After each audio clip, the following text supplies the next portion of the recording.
And that's where we're going to start today. Situation monitoring. We're going to start our Friday broadcast with the Iran war. Now stretching into its 6th month, President Trump dismissing reports that the U.S. is running low on munitions. We have certain types of munitions that are very powerful, that we have virtual unlimited supply. We have others where it's a little bit tighter, and we're getting them in on a daily basis. But sources tell ABC News the president has voiced concerns when he met with his cabinet at Camp David last week. According to one estimate, the war has used up 2/3 of America's Patriot missiles and more than a half of its long-range missile interceptors. Sources tell ABC News the president backed away from his latest major threat against Iran, in part after his top advisors warned about the potential impact a major escalation would have on the interceptor stockpile. Iran mocking the president for repeatedly abandoning his threats. The regime's top negotiator calling it theater diplomacy on loop and a failed strategy. The president acknowledging he'd like more missiles. With that being said, we always want more. We have to have more. But each of those Patriot missiles are assembled nearly entirely by hand and take years to make, costing about $4 million each. Defense Secretary Pete Hegseth says the U.S. has all it needs. Our stockpiles are great, and they'll only get stronger. But even some Republicans on the Hill expressing concern. Well, the reports are concerning, and obviously that's why we need to do more to make sure that our military has the funding it needs. And Democrats sounding the alarm, too. The challenge is replacing them and transitioning towards less expensive, larger volume, easier to make munitions. We're not making that. See, this is actually a great example. This is actually a great example of bad messaging. Okay? Because this is not a salient narrative. This is not a good narrative that the base understands, that broader voters comprehend. Okay? The real problem is not necessarily that we're running out of bullets to fire at China. The real problem is why we're waging all of this war overseas to begin with. Okay? That's the real problem. We need Democrats that will turn around and say, guys, what the hell are we doing? We went into this war because Israel directed us to do so. That's got to end immediately. And then on top of that, we have to really recalculate how we operate around the world. But we can't do that because all of these Democrats and Republicans are bought and sold by the same corporations, the Raytheons of the world, the Lockheed Martins, Northrop Grumman, Boeing. The defense contractors buy these seats. That is the reason why we have to always wage endless war. That's the real difference in communication here. The real alternative to Trumpism is not Trumpism light. It's not NATO Atlanticism. The real alternative to this level of American imperialism is to demand a change, radical change, to pull back, to demonstrate restraint. Because it's not good for anyone when we are operating,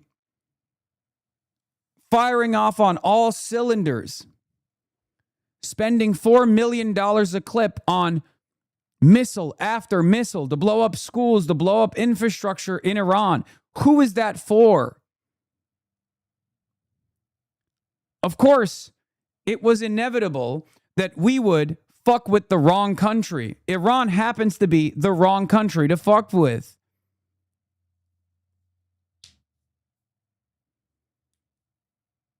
Salient means prominent or significant. I mean, you think convincing, compelling. No, salient and convincing and compelling. I mean salient. Salience is the term I'm using here because that's the one that they are trying to draw to the forefront. This should not be the Democratic Party's counter to endless militarism, endless warfare. Americans clearly do not want endless war. That's precisely the reason why Donald Trump actually won on the anti-war messaging. Donald Trump won on being the peace candidate, presenting first Hillary Clinton and then Kamala Harris as the pro-war candidate, presenting to Democrats as waging endless and unnecessary wars. He said he was going to have no new wars. That was the message. It's important to identify why that message is compelling for many Americans, even those who voted for Donald Trump. That message is certainly compelling on the, liberal side, as we know.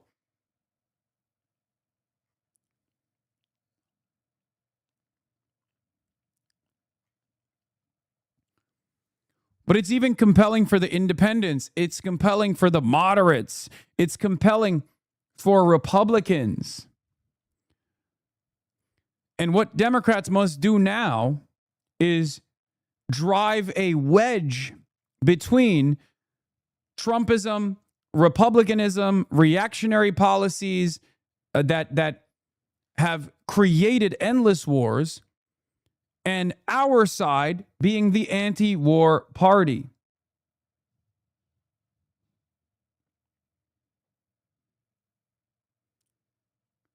Laura Loomer lost it, almost a hit out on you. One of these days, Hassan Piker is going to talk shit on the wrong person, and then I'm going to make that person a give, send, go. Yeah, she's demanding someone kill me. I mean, that's literally what it is. That give, send, go will raise millions. I donate so much money. I mean, this is like contracting a hit.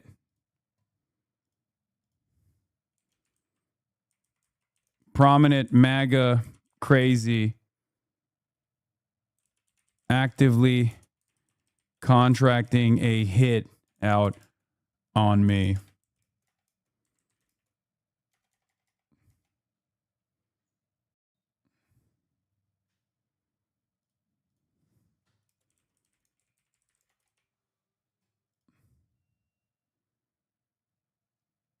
Sue her. Man, shut your bitch asses up, dude. Shut the fuck up. Sue her. What is this litigious nonsense, dude? What do you mean? This is a literal crime. The fuck are you talking about? Sue her. Yeah, let me just put out a legal case. What are you talking about? It's just a death threat. This would be, it's not about suing her. It would be about calling the fucking federal law enforcement apparatus on her. Not that it would do anything.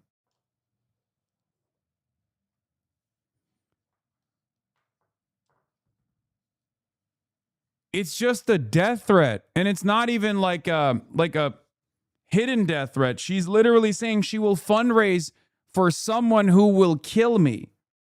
Okay?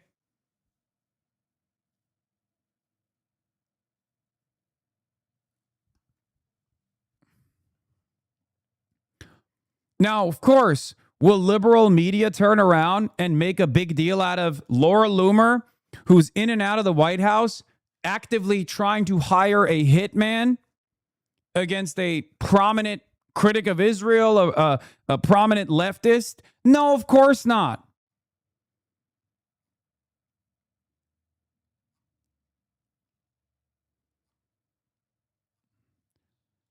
We know.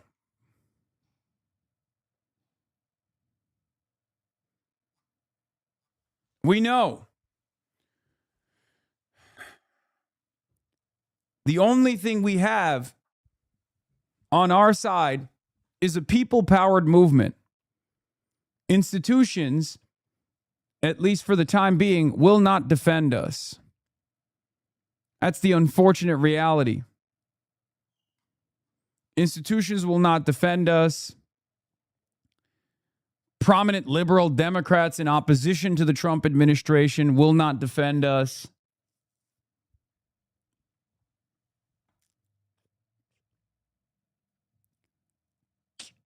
Federal law enforcement won't defend us. Only we can defend us. That's it.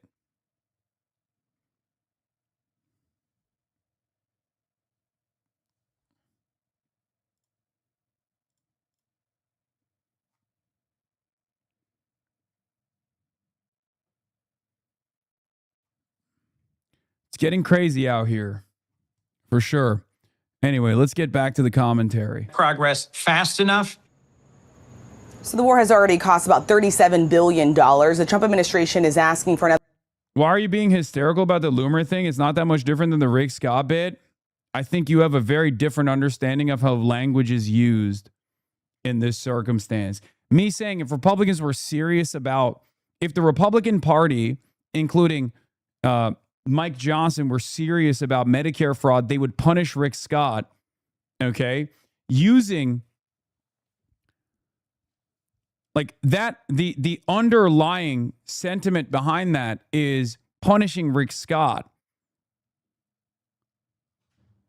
It's a conversation about the Republican hypocrisy and how much they lie.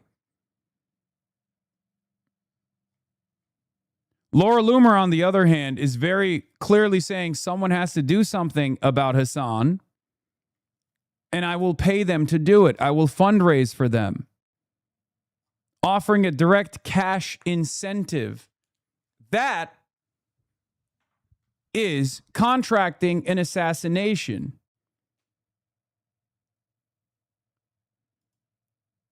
It's very different. One is literally illegal.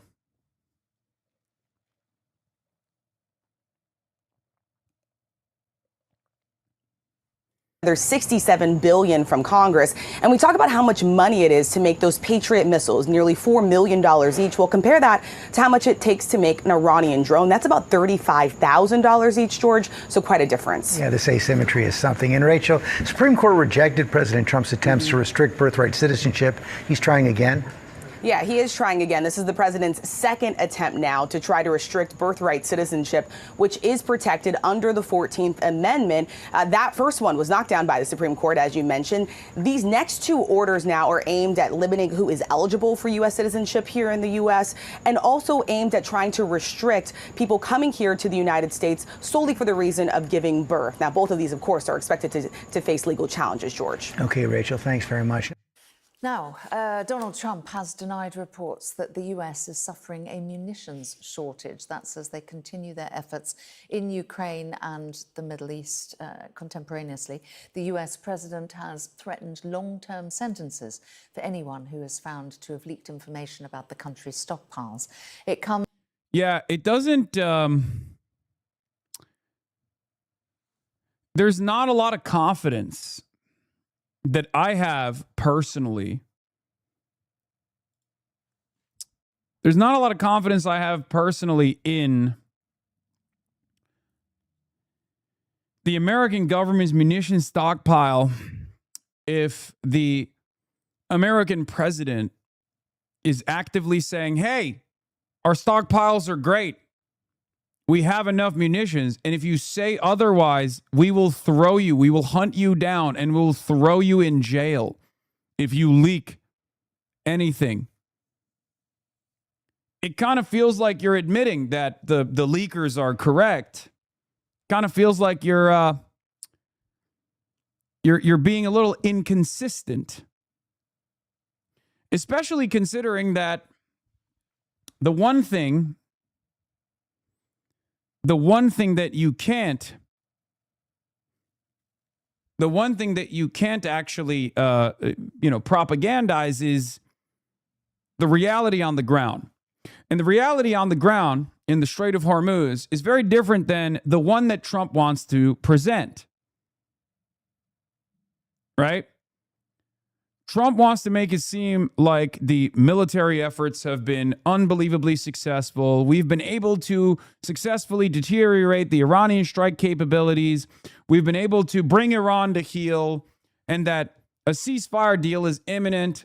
Trump has been able to communicate that to the markets, at least. The markets are, constantly leaning into whatever kind of insane thing Trump says.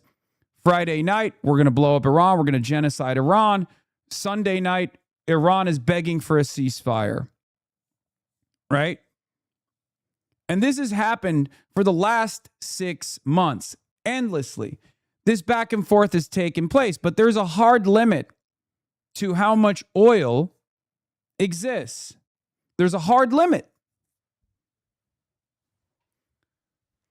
So there will come a point, and there was a point already, where we were nearing that hard limit in our strategic petroleum reserves. The red line is 150 million barrels. Oil exists in these salt caverns in our strategic petroleum reserves. Once we reach 300 million barrels, which we, I believe, might have crossed, we get into the red zone. Once we reach 150 million barrels of oil in our salt caverns, there's not enough oil to keep pressure inside of these salt caverns. And then there's a cascading effect where the salt caverns actually become unusable. They collapse. And in order to avoid that reality, Donald Trump had to go back to Iran and set up an MOU package, a memorandum of understanding. This happened a month or so ago, I believe almost 2 months ago at this point. And they were very open about it. I mean, J.D. Vance went on television, said, look, we're doing this only because we have to stop the bleeding. But if we were achieving our military objectives, if the United States were achieving their military objectives in successfully bringing Iran to heel, there would be no need for an MOU.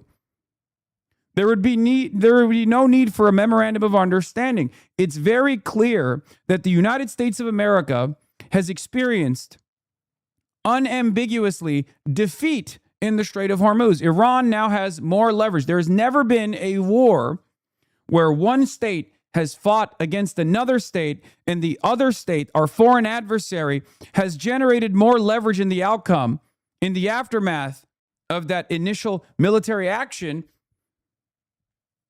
and then lost that war. Iran is never going to give up control over the Strait of Hormuz. Iran always had the capacity to control the Strait of Hormuz. They exercised it until Donald Trump, alongside Israel, decided to assassinate the entire leadership structure of the Iranian government and the IRGC.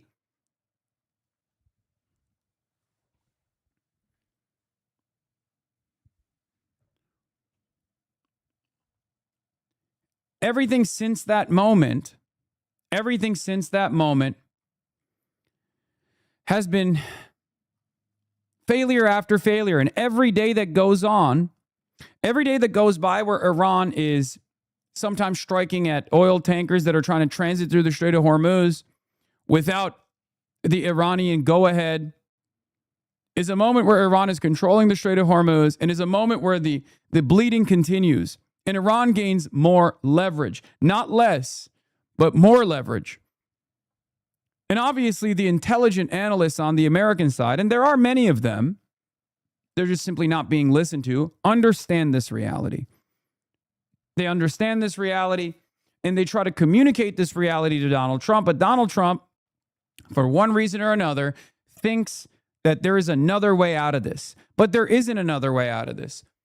The only two options that we have that remains, and this has been the case since Iran closed the Strait of Hormuz and continued to withstand American strikes, and were able to set up a sufficient air defense against the American airstrike capabilities, specifically the fighter jets, the MQ-9 Reaper drones that they are capable of taking out over and over again. Since that happened,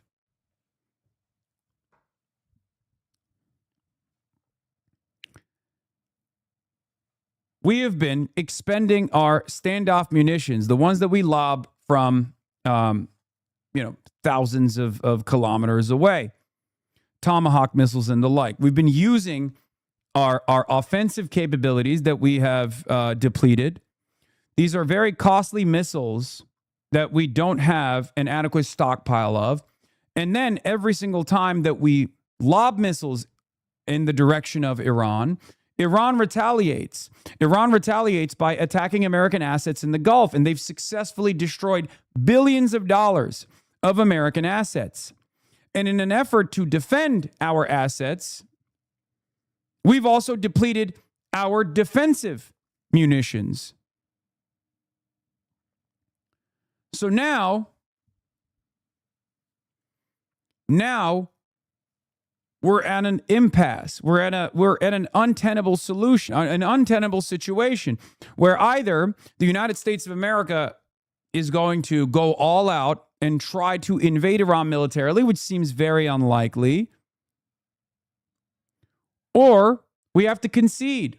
We have to wave the white flag of defeat. And Trump is very resistant to doing that. The right thing to do in this moment would have been to obviously first never attack Iran. Iran was at the negotiations table before we attacked Iran. And the second best thing to do would have been to stop bombing Iran and try to negotiate with Iran. Iran has shown its willingness to negotiate with the United States of America over and over again. The only successful initiative that actually stopped the Iranian nuclear, the Iranian nuclear initiative was the JCPOA. It took many years for Barack Obama to create this multilateral commitment. Barack Obama was able to bring in China, bring in Russia. The International Atomic Energy Agency was almost single-handedly designed to monitor the Iranian nuclear facilities. Iran has never enriched nuclear-grade uranium to create nuclear arms. Iran has only engaged in the process of enriching uranium so that they have leverage over the American side in exchange for sanctions relief. That's it.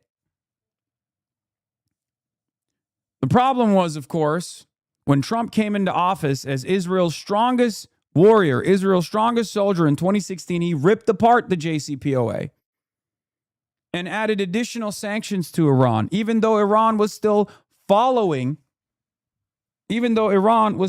much following the JCPOA, honoring the agreement when we refused to honor it. And here we are.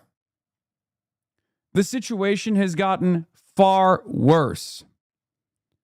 America has shown that it is a paper tiger. America has shown that we are our resources are limited. America has shown that we have no capacity to defend our allies, that security cooperative agreements turn these countries with American military bases into missile sponges at the behest of Israeli foreign policy. The Gulf is changing. The security environment is changing in the Gulf. One thing that the Gulf countries have now done is they have created new security agreements. Recep Tayyip Erdogan, the leader of Turkey, alongside with Pakistan's envoys, were in Saudi Arabia. They're still in Saudi Arabia. They were in Mecca, where they signed the Mecca Agreement. This happened earlier today. They are trying to create new security arrangements, one that does not feature the United States of America. Of course, Iran is not fond of this security arrangement regardless, but once again, simply put, America is suffering from getting everything that they wanted. That's what's going on here. This is something that the neocons, the establishment, the pro-Israel, Israel First establishment Democrats and the Israel First establishment Republicans wanted for decades, to go to war with Iran, to bring Iran to heel, to militarily dominate Iran. This was Lindsey Graham's ultimate goal, and he got to see what happens when you follow through on said ultimate goal. Lindsey Graham died knowing full well that America leaning into Israel like this and waging war against Iran was backfiring.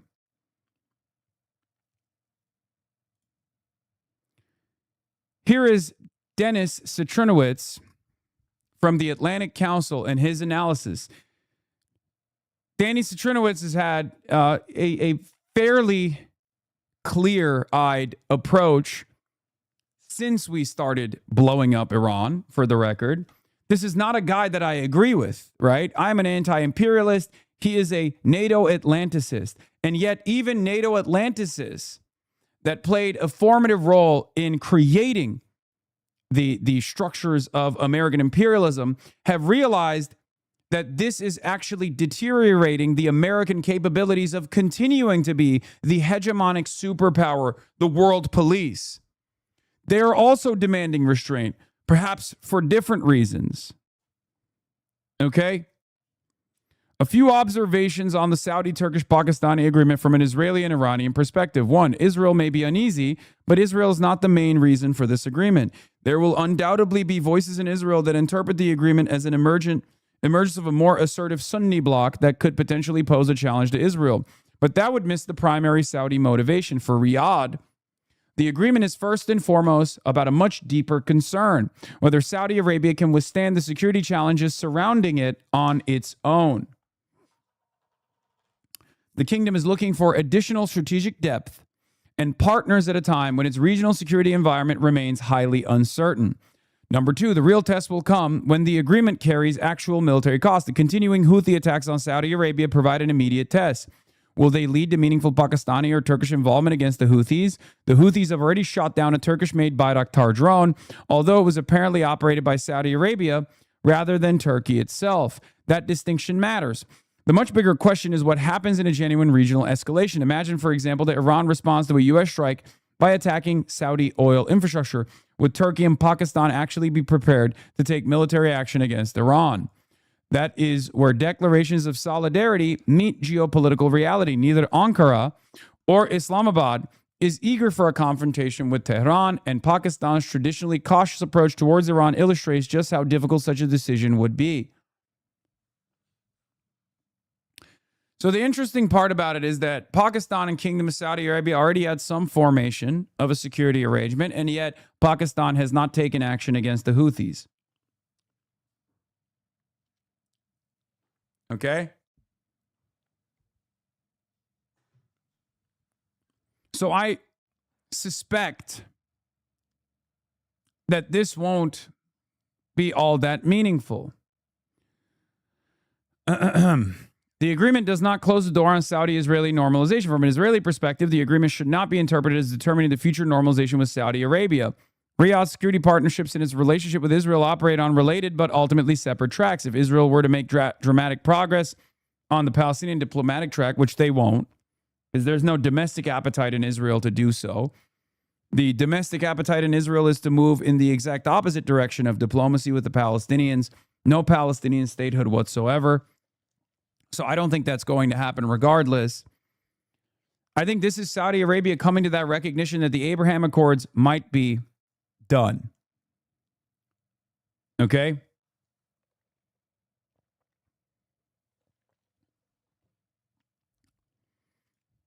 So I don't agree with Danny Citrinowicz's assessment here because I think it's built around a far more unrealistic interpretation of the bloodlust demonstrated broadly by Israeli society. This is deepening security cooperation between the emerging Saudi, Pakistani, Turkish axis, but I very much doubt Pakistan and Turkey would come to Saudi Arabia's defense in an Iranian or allied attack. Yes. I don't think this is anything beyond saying like, look, we got you. To what extent they got Saudi Arabia, well, we'll see. Because Iran has been attacking Saudi Arabia already. Does this mean Turkey is going to now retaliate against Iran? I doubt that Turkey would ever do such a thing. I doubt that they would ever make such a mistake. The agreement also reflects Saudi doubts about relying exclusively on Washington. That is, I think, the important aspect here. Saudi Arabia is leaning into regional partners because they fear that America does not have their back. Tehran may ultimately have more reason to watch this agreement carefully than Jerusalem does, and it is clear that Tehran is actually frustrated with this agreement, even if it's simply for optics.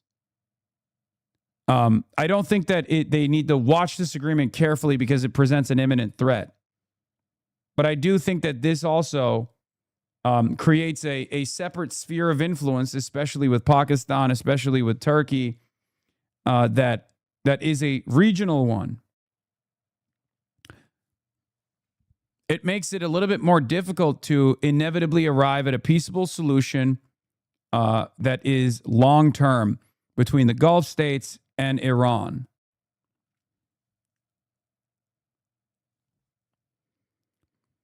Turkey, Pakistan, and Saudi Arabia are not looking for a war with Iran. This is true. But the agreement nevertheless has the potential to alter a regional balance of power that has increasingly been moving in Tehran's favor. Even without producing a normal anti-Iranian alliance, closer coordination among the three major Sunni states, each possessing different military, economic, and geopolitical assets, complicates Iran's strategic environment. So there's some stuff that I agree with and some stuff that I disagree with. The UAE, this is a big fuck you to UAE as well. Abu Dhabi has reasons to be considerably less enthusiastic about a growing Turkish role in Gulf security. The UAE has long viewed Turkish regional influence, particularly Ankara's historical ties to political Islamist movements such as the Muslim Brotherhood, as a strategic challenge. It's because the UAE is Israel's attack dog.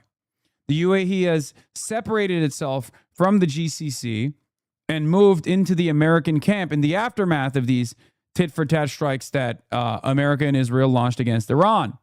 This was a misstep, in my opinion. Leaning into America and Israel at a time when America and Israel's regional influence is diminishing by force, I think I don't think it was the right move to do. Okay, United Emirates of Israel, yeah. But this also increases the isolation that the United Arab Emirates will experience especially in the region. A deeper Turkish role in Saudi security affairs could therefore introduce another source of friction between Abu Dhabi and Riyadh.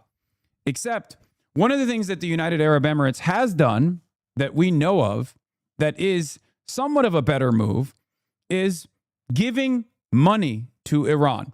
So the United Arab Emirates, we're speculating that the United Arab Emirates turned around and basically gave Iran billions of dollars, and in exchange for that, they've had some of their ships transit the Strait of Hormuz without impediment, without Iranian retaliation. So they're making moves in that other direction as well. The bottom line, the biggest tests of this emerging partnership are still ahead. The continuing confrontation between Saudi Arabia and the Houthis is unlikely to disappear, and its potential for escalation remains significant. Saudi Arabia gains meaningful strategic backing at a moment when its security challenges continue to demonstrate the limits of acting alone. Turkey gains a potentially important foothold in Gulf security affairs. Pakistan, meanwhile, may gain the ability to share a burden it has historically faced largely on its own whenever Saudi security is threatened. But the gap between strategic declarations and military commitments can be enormous. Yes, I think it will continue to be enormous.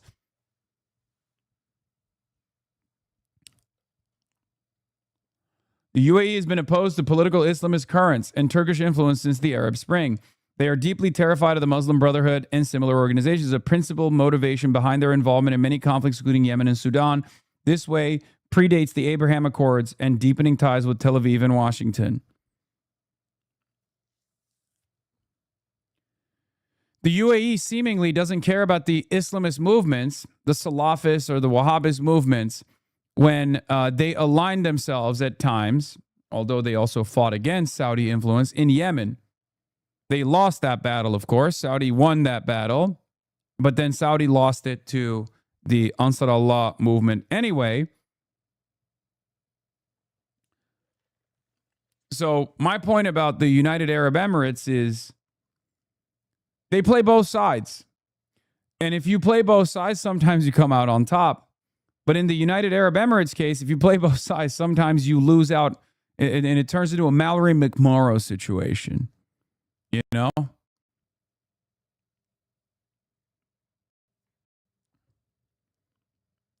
And since Iran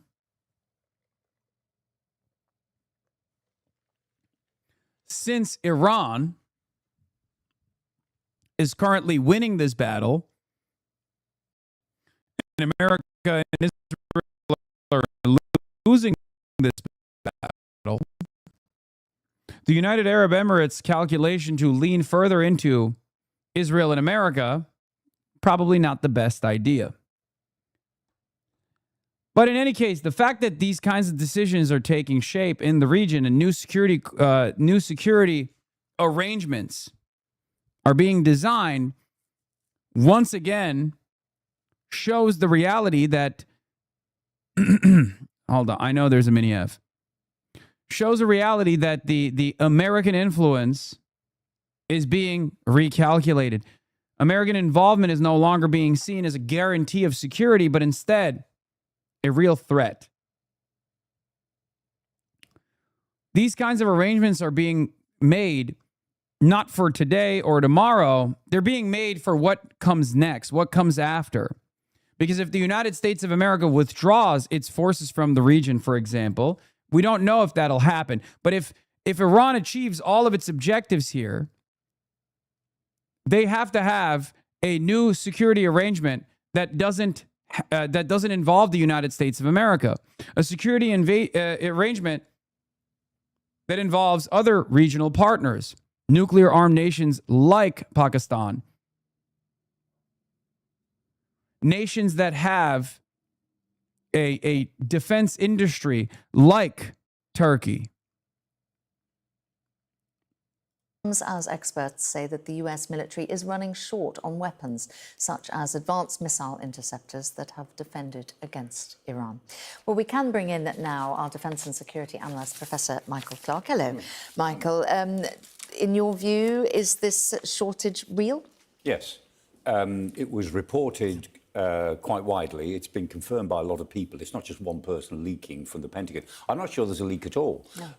CSIS, the Center for Strategic and International Studies in Washington, very good research outfit, they took the evidence that Pete Hegseth gave to Congress about a month ago and worked out from what he said and the amount of money he said he now... Yeah, it's not even a leak. It's just analysis.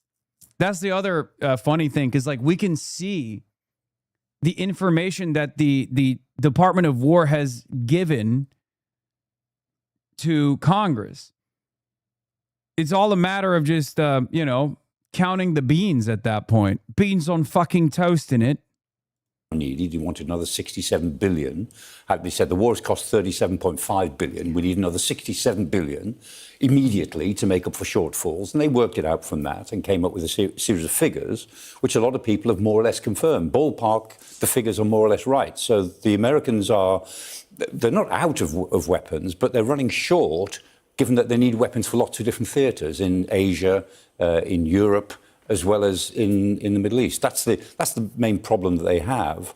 And in particular, air defense weapons. So the Patriot system that everyone talks about, the THAAD, the high-altitude interceptor, very specialised thing, they've really run those down, and it takes a long time to produce more. Yeah, exactly. They don't just reappear at the push of a button, and they're very expensive. Very expensive. You were saying earlier that it can take sort of years before you can replenish this. Yeah, I mean, Patriots are the one that everyone talks about. And Patriots, the system is made by Raytheon, but the missiles themselves are made by Lockheed Martin. And at the moment, Lockheed Martin are making about, on average, 2 a day, so about 700 a year. And they're going to treble that production to about 2,300, 2,400 a year. But it will take them until 2033 to treble production. And they cost about between 3.5 and 4 million each.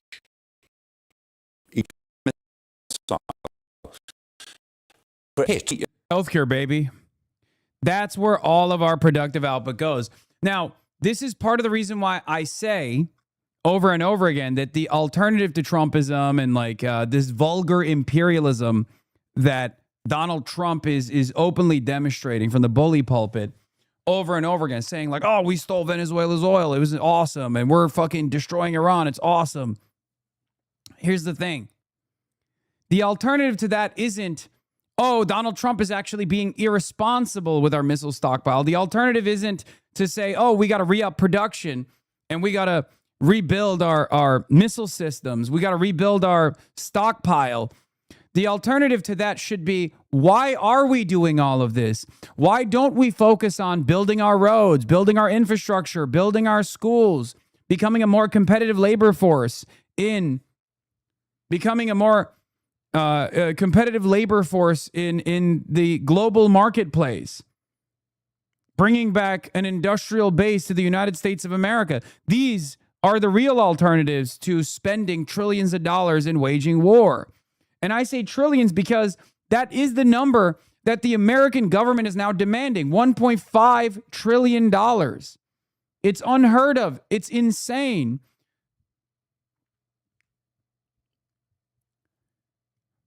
For the longest time, weak-minded people who thought that American force projection capabilities were unlimited would turn around and say, oh, the Houthis are going to find out why we don't have health care. Oh, the Iranians are going to find out why we don't have health care. Oh, the Palestinians are going to find out why we don't have health care.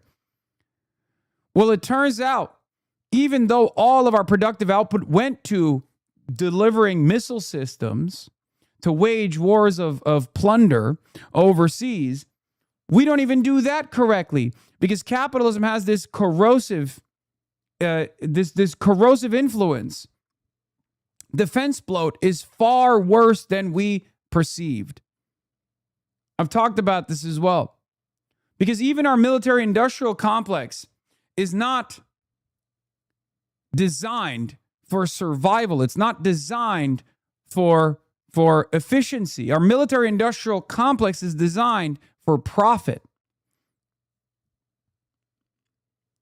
So it turns out all of those resources that we spent on munitions to wage endless wars of plunder, well, we don't even have the missiles to keep up with this unlimited war attitude that we have.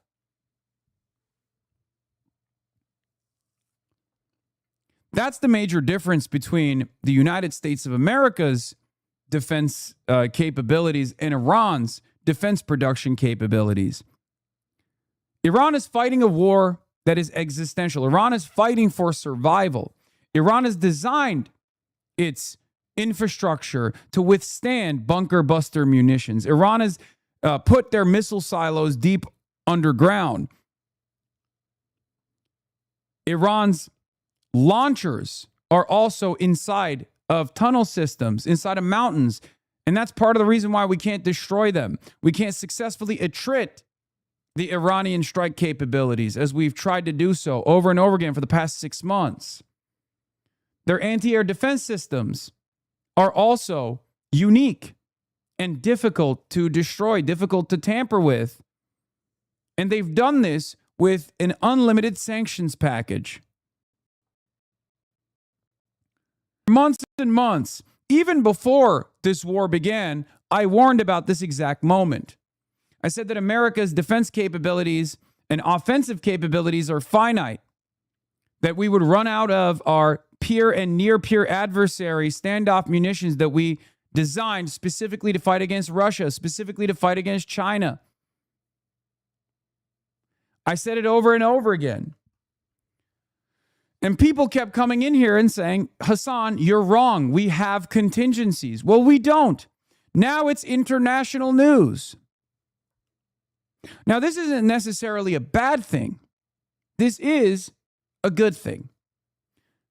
Only if we look at the situation now and recalculate our endless and ceaseless imperialism. If we look at the situation, the bloody nose that we got from Iran should be a wake-up call for how we have conducted ourselves around the world. It should be a wake-up call to say, we cannot wage wars like this any longer. It's not good for the nations in the periphery. It's not good for our allies who we have security commitments to that we are not following through on.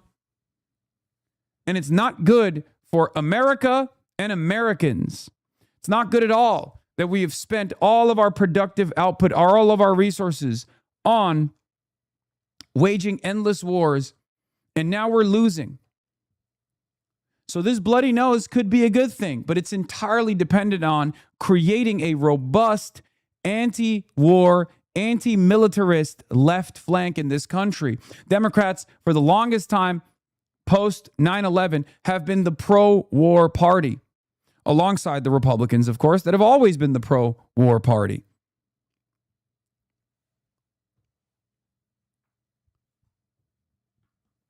That's why I think we need to remind Americans that foreign policy and domestic policy are inseparable from one another. And I think there's a real environment, there's a real unique opportunity to remind Americans of this reality now because of their attitudes post October 7 about America's relationship to Israel. Americans are far more critical about this relationship because they now understand that every dollar that's being spent on munitions that are getting wasted, every dollar that's spent on a missile that's blowing up a school is a dollar that could have been spent here, building our schools in our neighborhoods.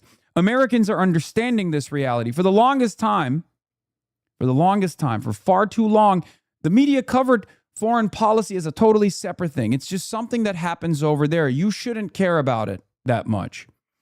Or even if you do care about it, you should understand we have to blow up shit over there on the other side of the world because those are scary Muslims. Those are barbaric beings that must be tamed. Violence is the only language they understand. That's how we positioned America as the world police. But Americans recognize that that is a lie. Americans are hurting right now. The economy is in tatters. The energy markets are screaming bloody murder. And it's directly the fault of our government. It's the fault of the Trump government leaning into the unlimited appetite for death and destruction that Israel presents in the region. Donald Trump ran on and won on fixing the economy, fixing prices. Donald Trump ran on being the peace president. He's brought more war and more instability. And as far as fixing the prices, he's only worsened that crisis. And that crisis is exactly how we arrived at this predicament. We arrived at Donald Trump winning in 2016. That crisis existed before. So drawing the clock back to 2016 is not going to work.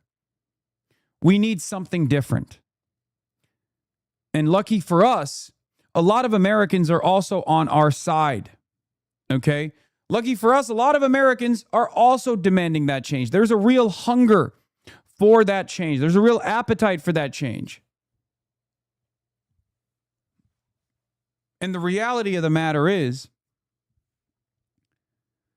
a lot of the Democratic consultants, a lot of the Beltway pundits, the commentariat, they do not want to respond to the needs of the masses. They do not want to respond to the demands coming from the base. And instead, they too lean into the ridiculous culture war narratives and these attacks that are launched against the left flank, the left populist flank that is the insurgent Bernie crap movement in the Democratic Party.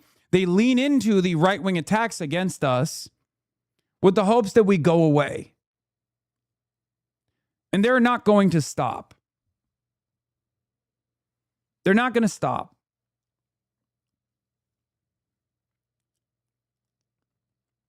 So it's important that we demonstrate messaging discipline right now. And it's important that we do not fall victim to right-wing propaganda, reactionary propaganda.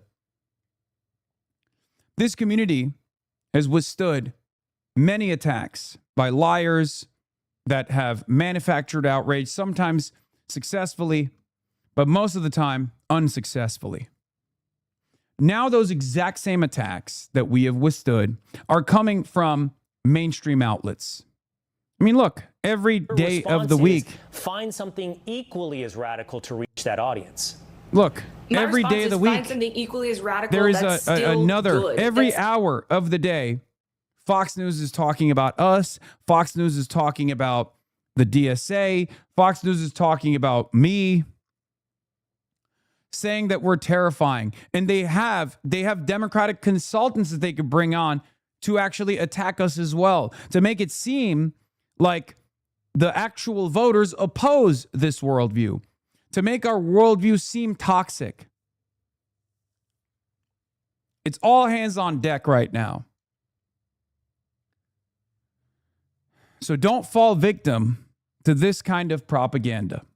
Do not fall victim to this kind of propaganda. We will win. We will get out on the other side of this victorious, and we will deliver an agenda that centers the needs of the working class in this country, and we'll continue fighting for it no matter what. Or every ballistic missile coming in that you're trying to target, you need at least 2. So 2 Patriots, sometimes 3, will be fired off against a ballistic missile coming in. So you get through an awful lot of them. Yeah, and so that creates particular vulnerabilities, doesn't it? Particularly with these 2 wars on 2 different continents. Yeah, and that created the problem for President Trump. A week ago today, he was at Camp David for this cabinet meeting, for his weekend retreat. They were all there. And I mean, it seems that Pete Hegseth was all full of the idea that we can go big. CENTCOM, Central Command, had given President Trump the option. Look, we can have a really big set of attacks that he was talking about. He said we'll really go big. So the choice he was facing was go big or go home. That's what it comes down to. Hegseth was in favour of it. Then Dan Kane speaks up, apparently, who's the chairman of the Joint Chiefs. He said, look, Mr. President, if we go big, we will run down our defence stocks to the point where I can't really guarantee that we'll have enough stocks in the event of an operation against China in the next 2 or 3 years over Taiwan, or against Russia for any eventuality, or even in the Western Hemisphere. And Trump seems to have been shaken by it, got very angry. He blamed Hegseth. Hegseth then blamed Stephen Feinberg, who was his deputy at the Pentagon. Feinberg's interesting. Stephen Feinberg is a very interesting character. A very strange character. How did he get to that position? I do not know. I'm not going to make any inferences. But now there's obviously commotion. There's obviously chaos within the Department of War. And now there's a little bit of finger pointing going on as well. Billionaire donor to the Trump campaign. And no, chatters, it's not because he's Jewish. Lemau Feinberg, they're going to blame Jews. Yeah, I mean, they're going to do that regardless. But no, the reason why I'm saying he's interesting is because he doesn't have any experience. Like, he has no relevant military experience whatsoever. I suspect the reason for why he was put into that position is because he bought his way to it. And no experience in defense whatsoever. No. Chat didn't go right for it, Trexellist. One chatter said they are going to blame Jewish people. Okay? No one in the chat actually said that is the case. Don't be ridiculous. One chatter said the Republicans will blame Jewish people at the end of that process.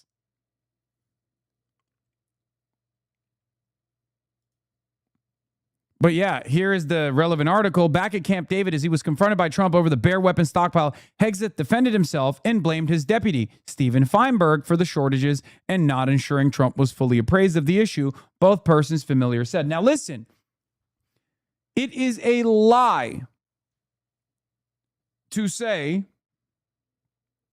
that Donald Trump is unfamiliar with the munitions stockpile shortage. That is an abject lie. We know that is a lie because his generals have communicated this to him even before this military campaign started. We know that it's a lie. Okay? It's not because Stephen Feinberg is like, no, Mr. President, you have all the ample missiles. You can continue waging war. It's bullshit. And we know that his generals warned him because his generals warned us. Dan Kane tried to communicate this reality before America, at the behest of Israel, struck Iran. And we know because there's reporting on it. Internally, the intelligence community went to Donald Trump and said, regime change is not going to happen. It will not be successful. You will harden the IRGC. If you do an assassination strike alongside Israel, you will harden the hardliner position. They will strike back. That was the intelligence community's assessment. Trump said, I don't believe you. I believe the Israeli intelligence instead. The generals on the side of the Defense Department, the Department of War, also told Donald Trump, we do not have the necessary stockpiles to continue waging war against Iran, especially because the intelligence assessment shows that we cannot foment enough instability within Iran, within the Islamic Republic, to destroy it from within. We can't foment sectarian conflict.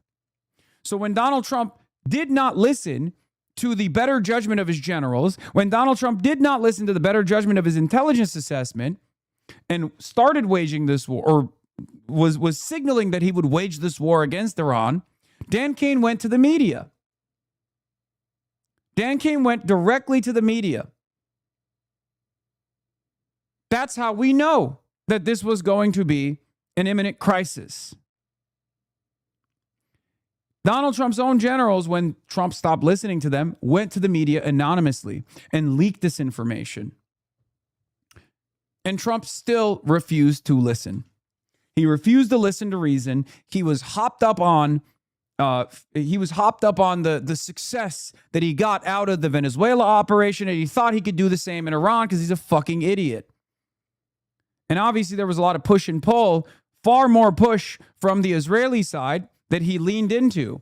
They were able to convince him by way of Lindsey Graham. Benjamin Netanyahu directly convinced them as well. There's plenty of people in his close orbit that are very, very much tapped into Israel's interests. There are a lot of people in his close orbit that absolutely abide by Israeli interests and place Israeli interests over the interests of American foreign policy. Obviously, no one cares about American domestic policy. I'm not even going to get into that, right? Lindsey Graham was one of them.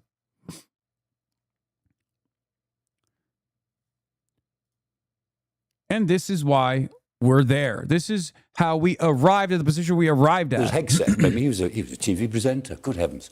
So you've got. Pardon? Yes, you've got Hegseth. Do you want to walk back on that? Oh, and you're a trustee of the Imperial War Museum. Yes. Absolutely rightly so.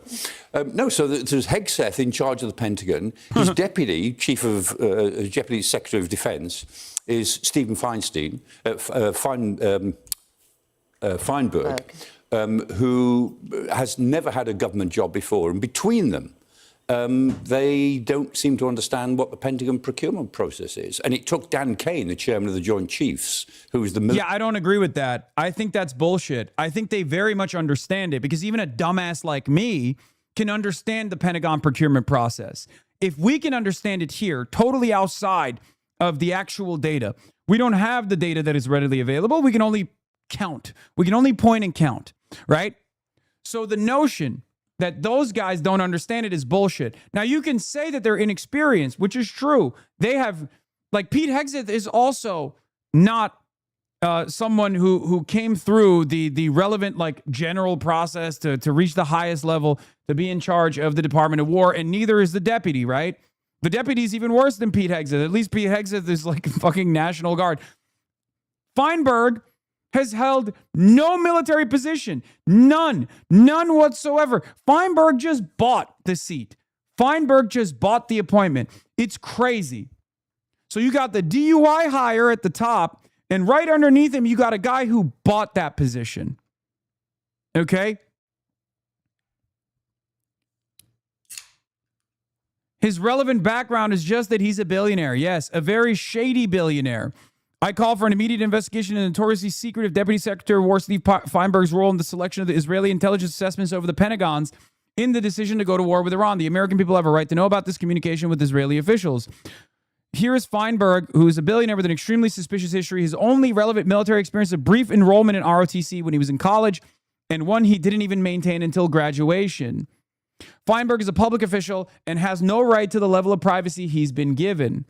Feinberg has been described as secretive in the New York Times. In 2007, Feinberg controversially told Cerberus shareholders, if anyone at Cerberus has pictures in the paper and a picture of his apartment, we will do more than fire that person. We will kill him. The jail sentence will be worth it. That's what he said to the shareholders.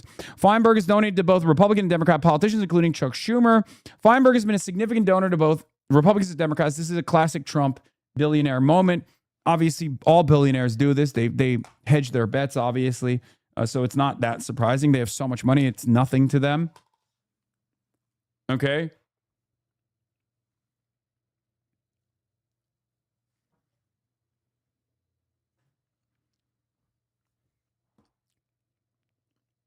He initially backed Jeb Bush in the 2016 election cycle, but later donated almost $1.5 million to the pro-Trump Rebuild America Political Action Committee. He also gave hundreds of thousands of dollars to the Republican National Committee.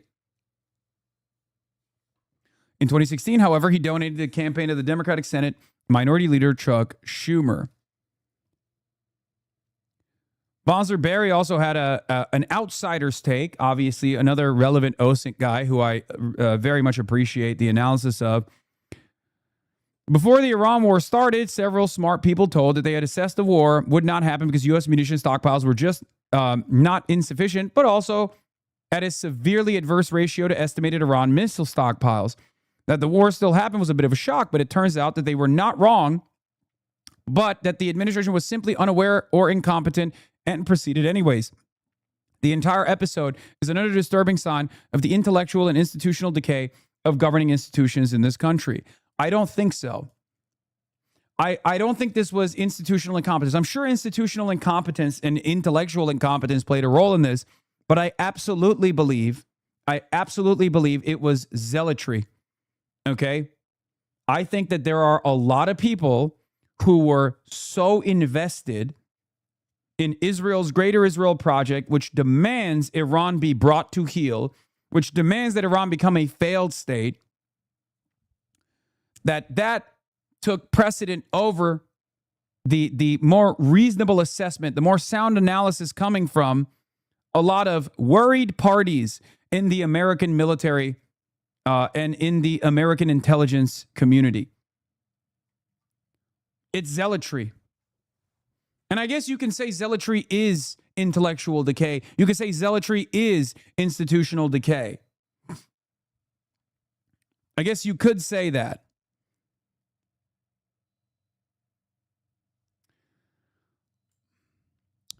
It's official. A high-level U.S. government official leaked crucial military plans from President Trump on Iran and faces calls to be imprisoned. Then they tipped off Iran.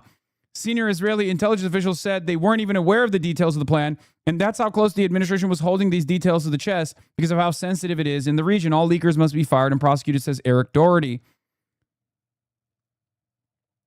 Matt Petty says, I think it's okay if the American people find out what their government is planning before senior Israeli intelligence officials. It's an unbelievable admission that this guy is mad that the American people found out about American war plans before the Israeli intelligence did. What the fuck are you talking about? And the reason for why this leak happened, for the record, is because Trump wasn't listening to the actual high-level generals in the intelligence community's assessment. That's the reason why they sidestepped the secret closed-door meetings and went directly to the media, because they were trying to stop it from happening. They were trying to get ahead. They were trying to establish public pressure. Little did they know that that's not how the American government works, especially when it comes to foreign policy. At least back in the day, previous administrations would listen to reason. That is precisely the reason why, no matter how militaristic they might be, they refuse to listen to the Israeli demands to go wage war with Iran.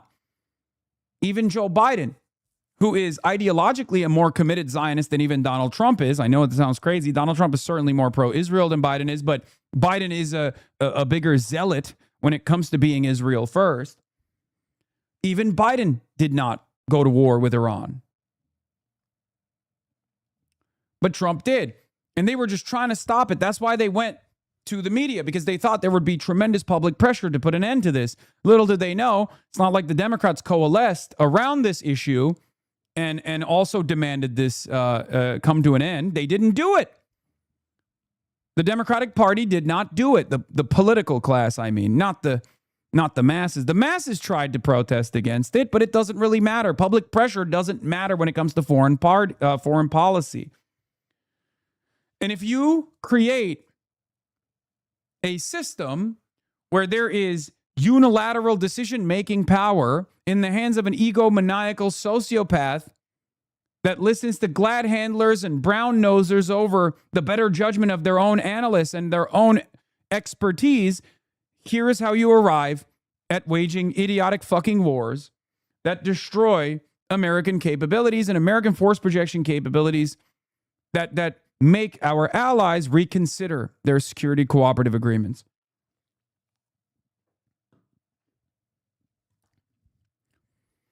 Barry says, I'm not one of those very smart people because I'm an idiot and a nobody, but I've been talking about the interceptor and precision munitions stockpile shortage since 2024.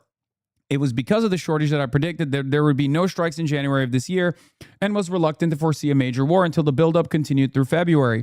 The event that focused my attention on this was witnessing the combined U.S.-Israel defensive Aegis burn through over $1.5 billion worth of defensive munitions in a single night to defend Operation True Promise 2. A country that is incapable of waging war against Yemen, against the victor of a civil war that is a band of brigands for the most part, right? Like a country that is the poorest nation on the planet. If we cannot bring Yemen to heel, we cannot bring Iran to heel. That should have been a warning sign. The fact that we waged the 12-day war and told Israel it's over after 12 days because the defensive stockpiles were deteriorating should have created a very different security assessment in the region. And yet we just did not learn any lessons from that. And but when I say we, I just mean like the Trump administration, because we did. That's why our assessment on this side of the political spectrum was that this would be an immense failure.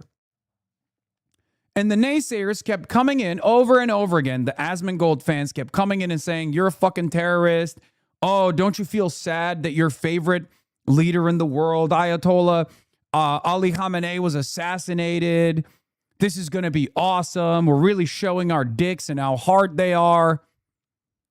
And I kept saying, look, this is going to lead to a spectacular failure. Right? The reason why I bring this up is because this is an opportunity. This is a learning opportunity for you. Okay? If you were one of those people that thought that the United States of America had unlimited military prowess, unlimited military capabilities, that they were going to destroy Iran, and you listened to Donald Trump the entire time whenever he said, oh, we're going to blow up Iran, we're going to genocide Iran. If you were one of those people that thought that America had some sort of secret weapon, for example, that they could deploy against Iran and that Iran would shudder, Iran would cower in fear, this is your learning opportunity. This is your moment to recognize that we don't have that, okay? That there is a finite amount of munitions and that there is a finite amount of oil. Oil is a hard commodity that is necessary for global survival. That is, at least currently, the case. We rely on fossil fuels. So once we reach a hard limit on that commodity, crisis compounds.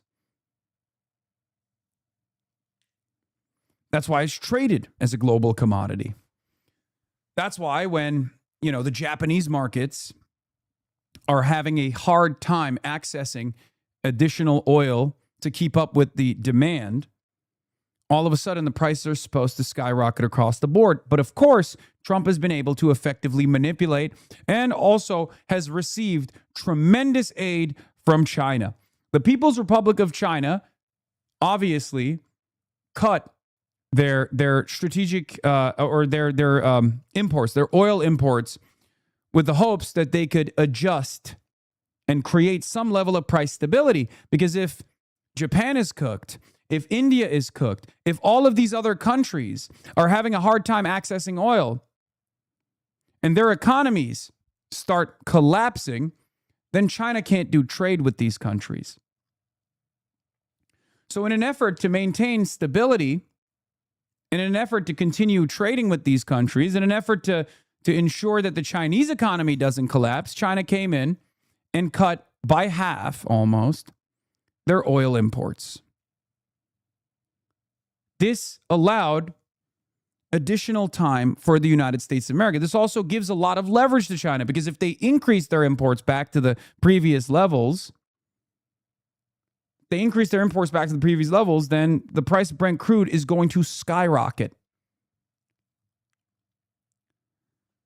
This is important to understand for many in this chat that just simply see China as a foreign adversary, as this like scary country that's like constantly trying to wage war against America. We are the ones who saber rattle against China. They do not do the same to us.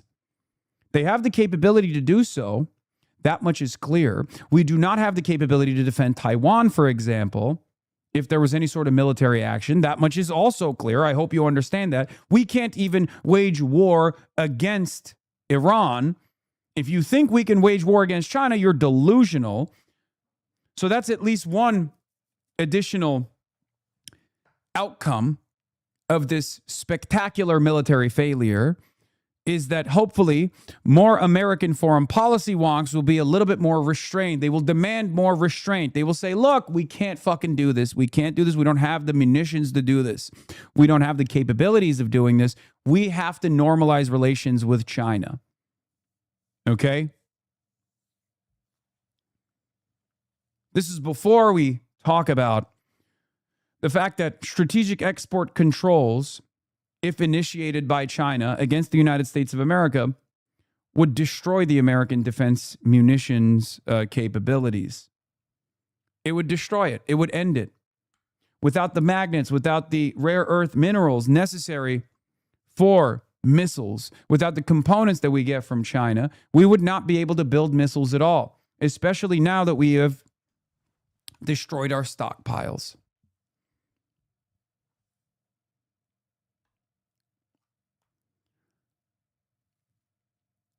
Mark Ames responds to Zachary Cohen. New, the U.S. military has used up nearly 80% of its interceptors for a key missile defense system during Iran. During the Iran war, senior military commanders are warning Pentagon's munition stockpile is dangerously low. Indicates U.S. pre-war inventory of THAAD interceptors were more depleted than previously known. The lack of interceptors means that conventional attacks can backfire if the suicide drones start making it through en masse. And one of the sources familiar with the stockpile concern said, tit for tat will never end this. Mark Ames says, if China is really the dangerous adversary every corrupt think tanker and political hacks claim they are, they'd make their moves now that we've blown through our stocks. China won't, of course, because they're not aggressive lunatics like our ruling class.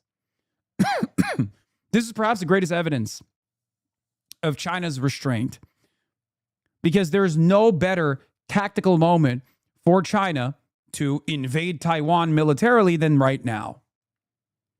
And I, for years, have said that that is not the attitude from Beijing, that basically wants to create an environment for peaceful reunification. If they wait America out, America will show itself as this belligerent country, and China will prove to be the resilient economic superpower. That's where they're at. That's where they're at. Because why wouldn't China invade Taiwan if our analysts were correct? And perhaps they still might, I don't know. But I just don't think it's likely. That's a silly conversation. China simply does not have the military capability to invade Taiwan. Dude, you're joking, right? You're joking. You have to be joking.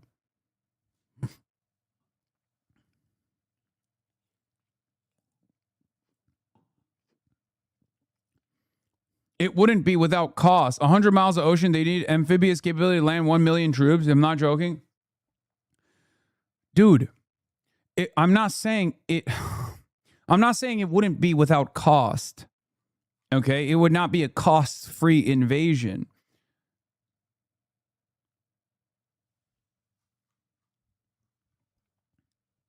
Saying China has no capabilities of militarily invading Taiwan is like saying America has no capabilities of invading Venezuela, or saying America has no capabilities of militarily invading Cuba. They simply couldn't do it. We decimate their supply lines.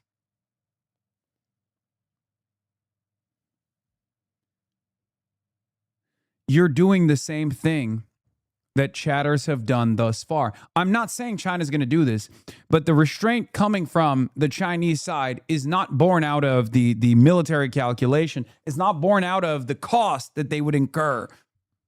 Okay? I don't think you understand what our limitations are. I don't think you understand what our limitations are in terms of in terms of causing any sort of military deterrence against China right now.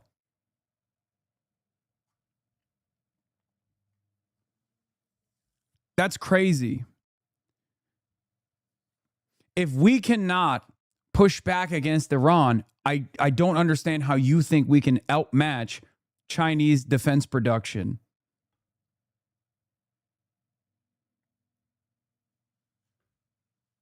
This is pure American exceptionalism when the American generals have openly demonstrated that we do not have the capacity to wage war against Iran. What makes you think we would be able to successfully deter China? Again, people will hear me say this and go, oh, dude, you're glazing China. No, I'm just looking at the crisis at hand and trying to communicate what reasonable people are saying on the military side, on the analyst side. This is no different than claiming that America has some secret weapon or some secret contingency that we don't know about. China doesn't want to invade because it's all but 10 countries recognize the one China policy. I mean, this is a little bit more, you're arriving at the correct position here. To say China doesn't have the capabilities is wrong, but to say that China is not, it's not in China's interest for a million different reasons, including the one that you just suggested, is correct.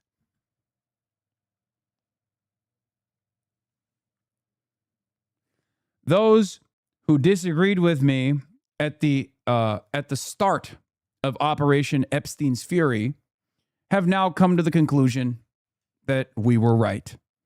Those who disagree with me on the China question will inevitably come to the conclusion that we are right once again.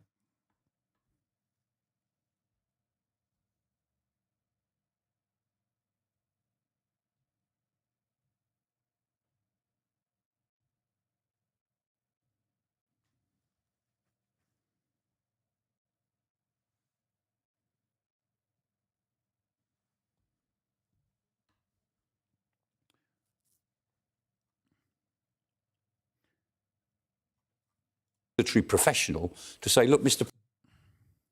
Now to the Middle East, where Iran appears close to a deal to keep partial control of the Strait of Hormuz. This comes as President Trump says he's optimistic once again about a deal to end the war. I think we're doing very well. I'm involved in the negotiation. I think we're doing fine. It could be soon, yeah. And Charlie Dagda is following all of this. Charlie, good morning. We have heard this before from the president. The question is it real this time? Nate, maybe. This time it is different in a couple of important ways. For one, as you said, the Iranians are reporting progress. And it's important to note here, this is between Iran and Oman, who share the either side of that strait. So it comes down to mechanics, the routes that ships can take and which of them get permission to pass, et cetera. So this is a serious step back from where we were before the war began, when ships had free passage. Now it's firmly under Iranian control. Iran will also demand that the U.S. drop its naval blockade. So it's going to have to be signed off by the U.S. And Iran's nuclear program is not under discussion in these talks.